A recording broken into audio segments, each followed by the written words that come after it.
नमस्कार दोस्तों, स्वागत है एक बार फिर आपके अपने YouTube चैनल जीवा स्टडी पर। मैं वरिष्ठ अध्यापक मुकेश कुमार जंगड़ आपका स्वागत करता हूं। तो इस वीडियो में हम देखेंगे रीट पात्रता परीक्षा के लिए जो कलाम की ऑफलाइन टेस्ट सीरीज चल रही है उसका जो है टेस्ट जो है मेजर नंबर 2 यानी कि मेजर टेस्ट 2 जो पिछले संडे को हुआ था वो देखेंगे। इसमें कुल 45 क्वेश्चन आए थे हिंदी के, जिसमें से हम जो है 22 या 22-23 के हिसाब से जो है 2 क्लासों में देखेंगे। मेजर टेस्ट 2 जो है लेवल 1 और लेवल 2 दोनों के लिए उपयोगी है। पहला जो क्वेश्चन आया था वो था, इसको आप जो है टेस्ट के तौर पर दिए, ठीक है, और अपना स्कोर बताना कि 22 क्वेश्चन में से आपके कितने सही हो रहे हैं, ठीक है। पहला क्वेश्चन है आपका, निम्न में से लोकोक्ति का सही अर्थ नहीं है। एक तरफ लोकोक्ति दी हुई है, दूसरी तरफ उनका अर्थ दिया हुआ है, आपको यह बताना है कौन सा सही अर्थ नहीं है। पहला है 8 कनौजिए 9 चुल्ले, तो ये है व्यर्थ की नुक्ताचीनी करना। मतलब कनौजिए 8 यानी कि जो हलवाई वो 8 है लेकिन चुल्ले 9 बना दिया, मतलब एक व्यर्थ ही बना दिया। तो व्यर्थ की नुक्ताचीनी करना यानी कि व्यर्थ खर्च करना जो है इसका सही अर्थ हो जाएगा। तो ये तो एकदम सही है। फिर है ऊंट किस करवट बैठता है, परिणाम में अनिश्चितता होना। बिल्कुल किसी भी करवट बैठ सकता है, मतलब अनिश्चित है, ठीक है। एक तो करेला दूजे नीम चढ़ा, यानी बुरे से और अधिक बुरा होना। मतलब एक तो करेला ऊपर से नीम चढ़ा यानी कि बुरे से भी अधिक बुरा होना। फिर 3 लोग से मथुरा न्यारी, यानी मिलजुल कर विचार बनाए रखना। तो ये तो क्या हो गया, गलत हो गया, अपने को गलत ही बताना था। 3 लोग से मथुरा न्यारी का मतलब होना सबसे अलग होना, सबसे अलग होना, ठीक है, मतलब हटकर होना, ठीक। अगला क्वेश्चन, अपना उत्तर सोच लेना जैसे मैं क्वेश्चन पढ़ूं और आपको अपना स्कोर बताना है 22 में से कितने सही हुए आपके। अगला क्वेश्चन है, किस विकल्प में मुहावरे का सही अर्थ नहीं है। सबसे पहले कच्चा चिट्ठा खोलना, तो भेद खोलना, ये तो बिल्कुल सही है।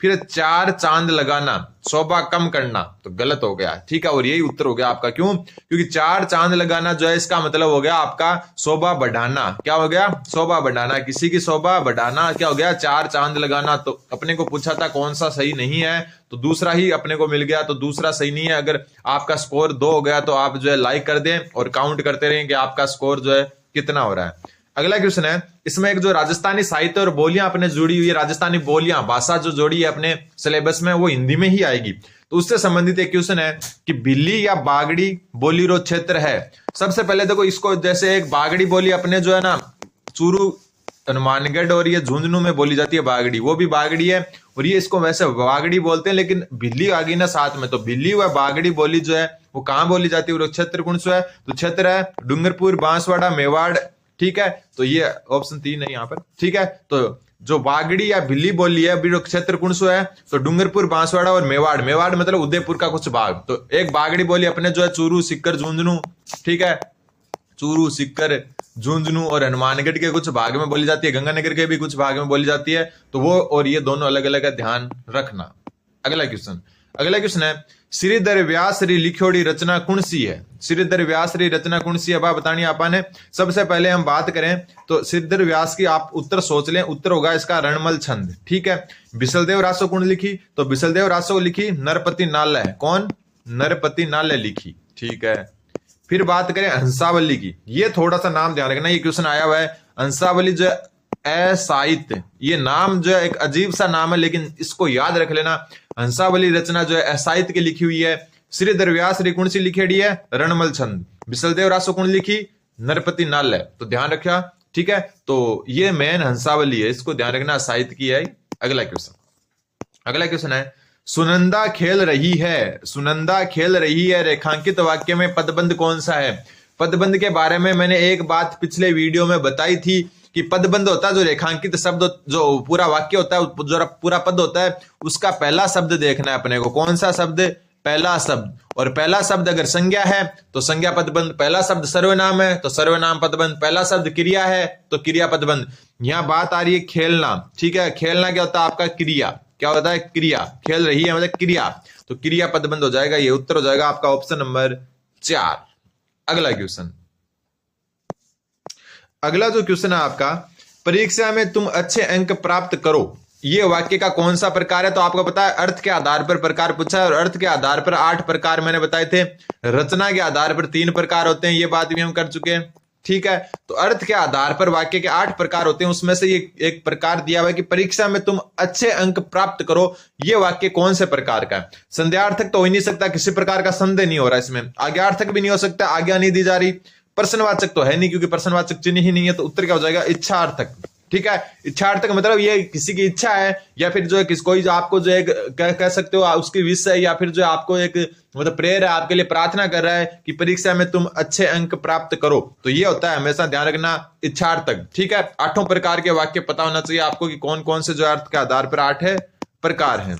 अगला क्वेश्चन है, इनमें से मिश्र वाक्य कौन सा है? तो आपको पता है मिश्र वाक्य 2 वाक्यों से बना होता है, और 2 वाक्यों में पहला जो वाक्य है उस पर दूसरा वाक्य क्या करता है, निर्भर करता है, डिपेंड करता है। पहले वाक्य पर का जो अर्थ के बिना दूसरे वाक्य का अर्थ जो है कुछ नहीं होता, तो 2 वाक्यों से मिलकर बना होता है, लेकिन दूसरा वाक्य पहले वाक्य पर क्या करता है, निर्भर करता है, वो होता है मिश्र वाक्य। ठीक है, ये आपके रचना के आधार पर जो 3 प्रकार है ना, संयुक्त, मिश्र और साधारण वाक्य, उनसे पूछा हुआ क्वेश्चन है। तो अब बताओ आपको, देखो यौवन वह काल है जब चरित्र का निर्माण होता है, तो यही आपका मिश्र वाक्य लग रहा है। क्यों? मैंने क्या बोला कि दूसरा वाक्य पहले पर निर्भर करता है, और पहले वाक्य के बिना दूसरे वाक्य का कोई अर्थ नहीं है। जैसे इसको हटा दो एक बार, इसको हटा दिया। अब क्या है, जब चरित्र का निर्माण होता है, इसका कोई अर्थ नहीं निकल रहा। अब दूसरे के साथ इसको पढ़ोगे ना, दूसरे के साथ पढ़ोगे कि यौवन काल वह है जब चरित्र का निर्माण होता है, तब ये जो है सही जो है दोनों का अर्थ निकल रहा है, तो ये मिश्र वाक्य हो गया। ठीक है, किंतु, परंतु, अथवा, और, या, इनसे जो भी जुड़े होते हैं उन वो आपको पता है कौन से होते हैं, संयुक्त वाक्य होते हैं। कौन से होते हैं, संयुक्त वाक्य। ठीक है, अगला क्वेश्चन, निम्न में से कौन सा जो है संयुक्त वाक्य है, कौन सा जो है संयुक्त वाक्य है वो बताना है आपको। सबसे पहले जो है सारे वाक्यों को अच्छे से देखें और अपना स्कोर काउंट करते हैं। लड़के मैदान में एक सभा का आयोजन कर रहे हैं, तो ये तो कोई संयुक्त वाक्य नहीं है, क्योंकि संयुक्त वाक्य 2 वाक्य होते हैं, दोनों का अलग अर्थ भी निकल सकता है, लेकिन जो एक दूसरे से जुड़े होते हैं, और बीच में किंतु, परंतु, अथवा, या, परंतु जो है, लेकिन, बल्कि, ये जो है शब्द होते हैं। ठीक है, फिर है कृष्ण बांसुरी बजाते हैं और राधा नाचती है। देखो ये आ गया ना, और से जुड़ा हुआ वाक्य, और यही इसका सही उत्तर है, हो जाएगा। अब देखो यहां पर जैसे जो मिश्र वाक्य में क्या होता है, 2 वाक्य होते हैं, लेकिन जो है पहले वाक्य होता है उसके ऊपर दूसरा निर्भर करता है, दूसरे का अलग से अर्थ नहीं होता। लेकिन इसमें देखो पहला अगर हटा भी दें तो राधा नाचती है, इसका भी अलग से अर्थ निकल सकता है। ठीक है, तो ये आपको ध्यान रखना, अगर ये मिश्र वाक्य होता तो कृष्ण बांसुरी बजाते हैं, राधा नाचती है, इसका अलग अलग अर्थ नहीं निकल पाता, तो ये और से जुड़ा हुआ है, तो यही वैसे सही उत्तर हो जाएगा। ठीक है, अब देखो ये मिश्र वाक्य है, वहां शहर बस गए, तो कहां बस गए, इसका अर्थ कब पता चलेगा, जब पहला पढ़ोगे, जहां खेत थे वहां क्या है, शहर बस गए, तो ये आपका मिश्र वाक्य हो गया। क्या हो गया, मिश्र वाक्य। अगला क्वेश्चन है, निम्न में से असंगत कौन सा है? कौन सा क्या है, असंगत? अल्प विराम, तो ये बिल्कुल अल्प विराम का जो कॉमा होती है उसको अल्प विराम कहते हैं। लागव चिन्ह, लागव मतलब जैसे डॉक्टर को लिखते हैं ना अपन, डॉक्टर ऐसे बिंदु लगा देते हैं डॉक्टर, तो ये लागव चिन्ह होता है। पूर्ण विराम, तो ये पूर्ण विराम नहीं है, ये क्या है आपका, ये आपका विस्मयादि बोधक। क्या है, विस्मयादि बोधक। ठीक है, और ये हो गया विवरण चिन्ह। ठीक है, तो उत्तर क्या हो जाएगा आपका, ऑप्शन नंबर 3। अगले क्वेश्चन जो है आपके गद्यांश से है। अगला जो क्वेश्चन है, आनंद और उत्साह, आनंद और साहस का मिला जुला रूप है। रेखांकित शब्द का सही अर्थ है साहस शब्द। भय का सामने करने की दुविधा, बिल्कुल नहीं। भय का सामने करने की इच्छा, बिल्कुल। भय यानी कि डर का सामना करने की इच्छा होती है, उसको कहते हैं साहस, तो उत्तर हो जाएगा ऑप्शन नंबर 2। कायरता का सामना करना, कायरता का सामने की दुविधा, ये तो हो ही नहीं सकता। भय का सामना, डर का सामना करने का जो इच्छा होती है उसी को क्या कहते हैं, साहस कहते हैं। अगला क्वेश्चन, उत्साही व्यक्ति सदा दृढ़ निश्चयी होता है। उत्साही व्यक्ति सदा दृढ़ निश्चयी होता है, वाक्य में कौन सा काल है? ठीक है, संदिग्ध, तो संदिग्ध में तो इसमें कोई है ही नहीं। ठीक है, अपूर्ण, अपूर्ण भी नहीं है। अपूर्ण वो होता है जिसमें हो रहा है, हो रही है। ठीक है, प्रेजेंट कंटिन्यूस होता है ना इंग्लिश में, कंटिन्यूस टेंस वाला होता है अपूर्ण। ठीक है, आज्ञार्थ, किसी प्रकार की आज्ञा नहीं दी जा रही, तो उत्तर क्या हो जाएगा आपका, सामान्य वर्तमान काल। ऐसे अगर आप जो है कंफ्यूज हो तो ऑप्शन को एलिमिनेट करना सीखेंगे, कौन सा ऑप्शन तो हो ही नहीं सकता। ठीक है, तो उत्साही व्यक्ति सदा दृढ़ निश्चय होता है, मतलब सामान्य वर्तमान काल है, इसमें कोई आज्ञार्थक नहीं है, कोई संदिग्धता नहीं है, ना ही अपूर्ण है। अपूर्ण है हो रहा है, हो रही है, मतलब चल रहा है अभी भी। ठीक, अगला क्वेश्चन, लिंग की दृष्टि से भिन्न शब्द कौन सा है? लिंग की दृष्टि से भिन्न शब्द कौन सा? प्रेरणा, ये तो नाम से पता चल रहा है कौन सा स्त्रीलिंग है। कौन सा है? स्त्रीलिंग। ठीक है, जीवन, ठीक है, जीवन बहुत बड़ा होता है, जीवन जो है क्या सुख दुख का जो है मिला जुला रूप होता है। ठीक है, होती है नहीं होता, तो ये क्या हो गया, पुल्लिंग हो गया। क्या हो गया, पुल्लिंग। ठीक है, मन, मन बहुत चंचल होता है, होती है नहीं कहता, तो ये भी क्या हो गया पुल्लिंग। ठीक है, ये क्या उत्साह, इसमें उत्साह बहुत है। ठीक है, या उत्साह जो है सब में होना चाहिए, तो ये भी एक, जैसे कोई भी शब्द में आप प्रयोग कर सकते हो, कोई जरूरी नहीं है कि जो है एकदम सार्थक शब्द हो। तो ये पुल्लिंग है, पुल्लिंग का जो है मतलब पुरुषवाचक होने का एक प्रकार से जो है अपने को ये बोध करवा रहा है। तो लिंग की दृष्टि से भिन्न कौन सा हो गया, प्रेरणा। अगला क्वेश्चन, अगला क्वेश्चन है कवि शब्द जो है उसका स्त्रीलिंग शब्द कौन सा है। ये शब्द बहुत बार आता है कवित्री वाला। तो देखो कवियत्री होगा, कवित्री होगा, कवियत्री होगा, कवियत्री होगा, कौन सा शब्द जो है शुद्ध होगा। तो ध्यान रखना उत्तर हो जाएगा ऑप्शन नंबर 4 कव। कव में कोई मात्रा नहीं होगी और यत्री में मात्रा होगी। ठीक है, तो ये जो है थोड़ा सा याद रख लेना। ज्यादातर ये 2 नंबर वाले को उत्तर मान लेते हैं, लेकिन उत्तर है कवियत्री। ठीक है, ऑप्शन नंबर 4। अगला क्वेश्चन, अगला क्वेश्चन है वस्तु शब्द का उचित बहुवचन है। वेरी गुड, ये बहुत अच्छा क्वेश्चन है आपका। वस्तु शब्द का उचित बहुवचन है। यहां पर वस्तुओं और वस्तुएं दोनों दिया हुआ है, ध्यान रखना। ऑप्शन 4 दिया हुआ है, 1 और जो है 2 दोनों, लेकिन इसका उत्तर होगा सिर्फ और सिर्फ 2 नंबर। वस्तुएं, वस्तुओं जैसा कोई भी नहीं होता, यह बना दिया गया है। बाकी जो है उचित बहुवचन होता है वस्तुएं। ठीक है, इन वस्तुओं को, ये जो है गलत है, इन वस्तुएं होती है, ये वस्तुओं का जो है ये उचित है ही नहीं। बात उचित की हो रही है, ध्यान रखना। ऑप्शन नंबर 2 होगा और एकदम सही है। ये मत सोचना गलत बता दिया, एकदम सही बता रहा हूं मैं, एकदम जो है वेरीफाई करके बता रहा हूं इसको। ठीक है, उत्तर हो जाएगा ऑप्शन नंबर 2। अगला क्वेश्चन, मन में स्फूर्ति होने पर प्रत्येक कार्य में उत्साह जागता है। मन में स्फूर्ति होने पर प्रत्येक कार्य में उत्साह जागता है। उपयुक्त वाक्य का पूर्ण भूतकाल में रूप क्या होगा। बात जब पूर्ण भूतकाल की या सामान्य भूतकाल की होगी तो था ही आएगा लास्ट में। तो था तो सिर्फ दूसरे में, बाकी में तो कहीं था दिख ही नहीं रहा। ये तो शायद तो वैसे संदिग्ध में चला जाता है, तो संदिग्ध हो गया। ये तो वैसे ही नहीं है, और ये 2 है की वजह से हो गए, तो उत्तर तो सिर्फ दूसरा ही होगा। ठीक है, ऐसे आप जो है एलिमिनेट कर सकते हो ऑप्शन को। मन में स्फूर्ति होने पर प्रत्येक कार्य में उत्साह जाग गया था, ये हो गया आपका भूतकाल। अगला क्वेश्चन, अगला जो क्वेश्चन है आपका, 1 मिनट, ये क्वेश्चन भी बहुत अच्छा क्वेश्चन है। स्वर्ग, पृथ्वी और सूर्य किस शब्द के अनेकार्थी शब्द हैं, मतलब पर्यायवाची टाइप से। अब देखो स्वर्ग भी, पृथ्वी भी और सूर्य भी, यानी तीनों के पर्यायवाची सेम कौन सा होगा, अनेकार्थी शब्द कौन सा होगा। तो उत्तर होगा आपका ऑप्शन नंबर 2 गो। ठीक है, ठीक है, गो शब्द है वो आपका स्वर्ग, पृथ्वी और सूर्य सभी का अनेकार्थी शब्द है। और इनके पूरे शब्दों को मैं बता देता हूं, बहुत अच्छा क्वेश्चन है, ये नोट कर सकते हो। एक तो स्वर्ग हो गया, वो ऑप्शन में है। पृथ्वी हो गई, वो भी ऑप्शन में है। ठीक है, सूर्य हो गया, ये भी ऑप्शन में। इसके अलावा मैं बता देता हूं आपको, एक गाय का गो होता ही है, एक बाण, ठीक है, तीर होता है ना उसका, एक बेल, ठीक है, और एक सरस्वती। ठीक है, इसके अलावा आंख, और इसके अलावा वज्र, जो इंद्र का वज्र होता है ना वो। अब देखो गो शब्द के अनेकार्थी कौन कौन से हैं, स्वर्ग, पृथ्वी, सूर्य, गाय, बाण, बेल, सरस्वती, आंख और वज्र। तो उत्तर क्या हो जाएगा, ऑप्शन नंबर 2। अगला क्वेश्चन, अगला क्वेश्चन है किसी की योग्यता की जांच करने वाला, किसी की योग्यता की जांच करने वाला के लिए उपयुक्त एकार्थी शब्द कौन सा है। मतलब इस पूरे वाक्य को एक शब्द में बोलें तो क्या होगा, किसी की योग्यता की जांच करने वाला कहलाता है आपका परीक्षक। ध्यान रखना, क्या कहलाता है, परीक्षक कहलाता है, निरीक्षक नहीं। निरीक्षक तो निरीक्षण करने वाला होता है, परामर्श तो परामर्श देने वाला होता है, परामर्श हो गया वो तो किसी की योग्यता की जांच करने वाला परीक्षक कहलाता है।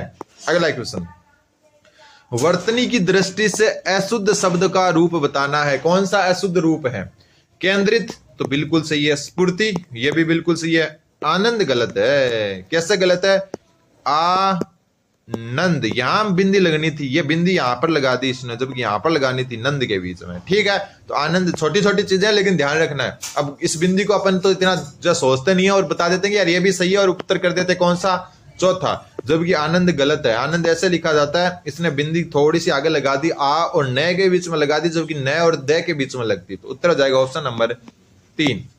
अगला क्वेश्चन, अगला क्वेश्चन है दी गई शिक्षण विधियों में लेखन शिक्षण की कौन सी विधि है। दी गई शिक्षण विधियों में लेखन जो शिक्षण यानी लिखना सीखना, ध्वनि साम्य विधि, तो ध्वनि साम्य विधि तो जो एक जैसे शब्द होते हैं उनके उच्चारण की विधि होती है, जैसे फल, कल, ये शब्द होते हैं ना, इनके उच्चारण की विधि होती है। तो ये तो है नहीं। देखो और कहो, देखो और कहो यानी कि वो भी एक वाचन की होगी ना कि लेखन की। अनुध्वनि यानी सुनकर वापस बोलना, अनुकरण करना, तो वो भी क्या होगी, वाचन शिक्षण की होगी। तो उत्तर क्या हो जाएगा, ऑप्शन नंबर 4 रूपरेखा अनुकरण। रूपरेखा अनुकरण क्या होता है, जैसे क, ख, ग, ये ऐसे मैंने डाल दिया, आप वापस इसको देख कर लिख रहे हो, ख, ग, ऐसे कर रहे हो, तो ये होता है रूपरेखा अनुकरण और ये लेखन शिक्षण की विधि है। अगला क्वेश्चन, विद्यार्थी के शैक्षिक रूप से पिछड़ेपन के शारीरिक कारण के अंतर्गत कौन सा नहीं है। ठीक है, विद्यार्थी के शैक्षिक रूप से पिछड़ेपन के शारीरिक कारण के अंतर्गत निम्न में से कौन सा कारण नहीं है, मतलब जो किसी चीज में पिछड़ा हुआ है उसका शारीरिक कारण कौन सा नहीं है। उच्चारण दोष, उच्चारण दोष जो है आपका शारीरिक कारक है, हो सकता है, क्यों, क्योंकि जीभ की मोटाई, लंबाई, ऊंचाई से कारण भी जो है आपके उच्चारण दोष में क्या हो सकता है, अंतर हो सकता है। फिर है शारीरिक दोष, ठीक है, शारीरिक दोष तो शारीरिक कारण का होगा ही। फिर है अल्प स्मृति, अल्प स्मृति आपका जो है शारीरिक कारक नहीं है, ध्यान रखना, तो ये उत्तर हो जाएगा आपका। शारीरिक विकलांगता, तो वो इसका ही कारण है, तो अल्प स्मृति जो है इसका सही उत्तर है, हो जाएगा। अगला क्वेश्चन, अगला क्वेश्चन है कठपुतली का प्रदर्शन। कठपुतलियां देखी होगी आपने, उसके जो कठपुतली का प्रदर्शन है वो अनुदेशन सामग्री के किस वर्ग में आता है। ठीक है, अनुदेशन सामग्री के किस वर्ग में आता है कठपुतली का प्रदर्शन। चित्र दर्शक सामग्री, तो बिल्कुल नहीं, चित्र नहीं है वो, आपके सामने साक्षात है वो, ठीक है, चित्र नहीं है वो, तो ये तो गलत हो गया। सर्वे अनुदेशन, तो सर्वे तो है नहीं, दिखता भी है अपने को। दर्शय सर्वे अनुदेशन, तो ये भी नहीं है, ध्यान रखना ये सिर्फ दर्शय है। ये बहुत अच्छा क्वेश्चन है कठपुतली वाला आपका, इसमें जो है ध्यान रखना, अपन दर्शय सर्वे कर देते हैं लेकिन वो पीछे से आदमी बोलता है, ठीक है, लेकिन कठपुतली प्रदर्शन को अगर हम देखें तो ये सिर्फ दर्शय की श्रेणी में रखी गई है, दर्शय अनुदेशन सामग्री, इसकी तरफ जा सकते हो आप, लेकिन ये गलत है, ये गलत है, वापस मैं बता दूं, ये क्या है आपका, गलत है। उत्तर होगा आपका दर्शय सर्वे जो है अनुदेशन सामग्री। अगला क्वेश्चन, और आज का लास्ट क्वेश्चन है ये कि भावों और विचारों के साथ पूर्ण तादात्म्य स्थापित करके अलौकिक आनंद की अनुभूति करवाना उद्देश्य है। बात हो रही है भावों और विचारों के साथ, तो भावों और विचारों के साथ जो है आपकी पूर्ण जो तादात्म्य स्थापित करना किसका काम है, कविता शिक्षण का। ठीक है, आनंद की अनुभूति किससे होती है, कविता शिक्षण से। इसकी विधियां आपको पता ही है, व्यास विधि सबसे इंपॉर्टेंट विधि है जो आपकी कविता शिक्षण की विधि है, व्याख्या विधि भी इसकी ही विधि है, प्रश्नोत्तर विधि भी इसी की विधि है। हालांकि ये गद्य शिक्षण में भी दोनों काम आती है, लेकिन कविता शिक्षण में भी काम आती है। तो उम्मीद है आपके समझ में आया होगा। चैनल को सब्सक्राइब करें, धन्यवाद। बने रहें जीवा स्टडी के साथ। टेलीग्राम ग्रुप लिंक में जो है डिस्क्रिप्शन में जो है लिंक दिया है, जाकर ज्वाइन कर सकते हो आप। जो स्टडी की जो भी मटेरियल आपको चाहिए, न्यूज वगैरह वहां पर उपलब्ध होती रहती है, तो डिस्क्रिप्शन में लिंक है, टेलीग्राम ग्रुप का ज्वाइन कर सकते हो।